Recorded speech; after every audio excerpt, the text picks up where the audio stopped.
Good afternoon, students. Today we will see about an endocarditis. So, what is endocardium?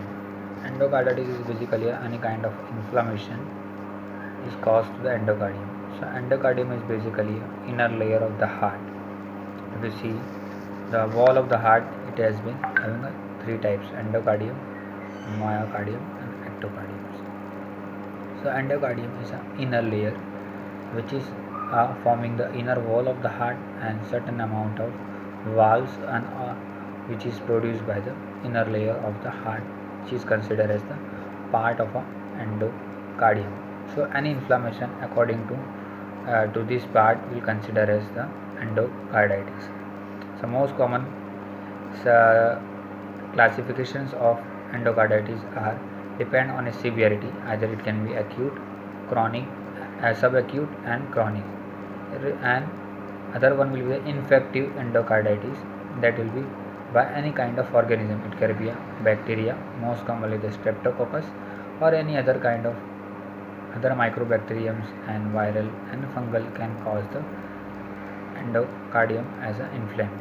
Another one is after the any kind of replacements of the valve post surgery, there is a chances of infective post-surgical infective endocarditis, which is caused because of either a biological tissue which has been replaced or a prosthetic valve which has been replaced and producing a certain amount of inflammation.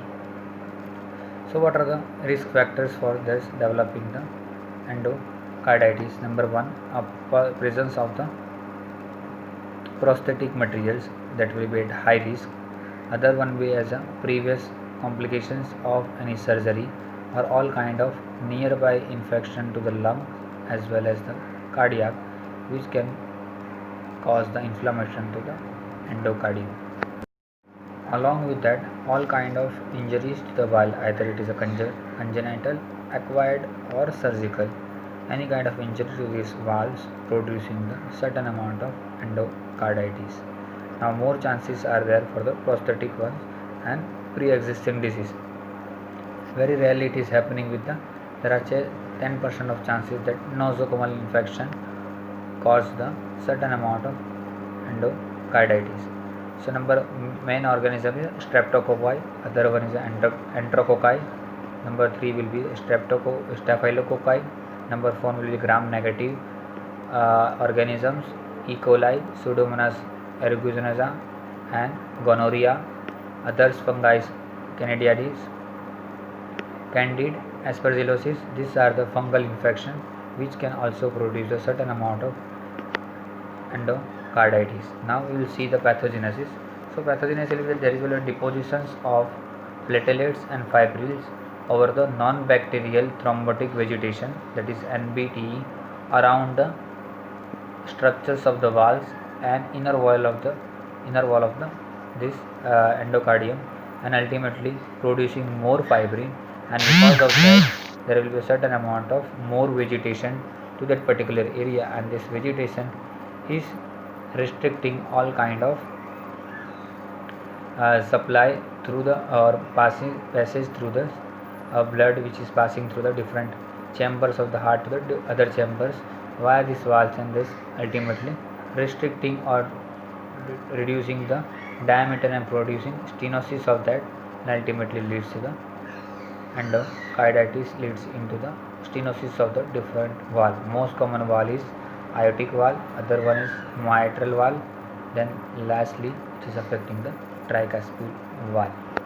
Clinical features of specifically towards the endocarditis. So there are number of features or signs which are most commonly noticed in the between physiotherapy assessment part.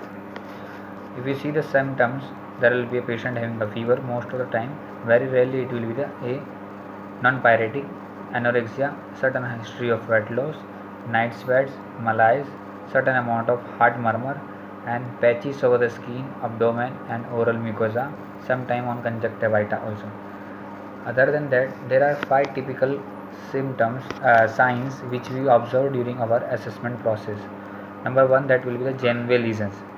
So Janeway lesion is a hemorrhagic painless patches or plaques forms over the palms as well as in the feet or sole of the feet, and these lesions are believed to be as the embolic in origin, that is called a Janeway lesion.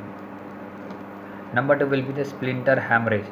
So the splinter hemorrhage is a kind of hemorrhage which will be seen inside the middle of your nail bed, and it will be always in linear in progression.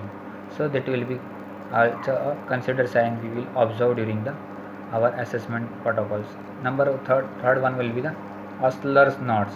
So that will be purple color erythematous subcutaneous plaque or nodules will be formed on the pads of the fingers and pads of your toes. That will be considered as the Osler knots. Fourth one will be the patches. There will be small size of patches ranging from 1 mm to 2 mm in diameter, panelless over the mucosa of the buccal cavity or oral cavity, over the eyes or over the abdominal region. Fourth one is the Roth spots. So Roth spot is a retinal infarct with the central pillared line and surrounding with the hemorrhage. So these are the 5 classical signs which we will observe during the arrhythmia.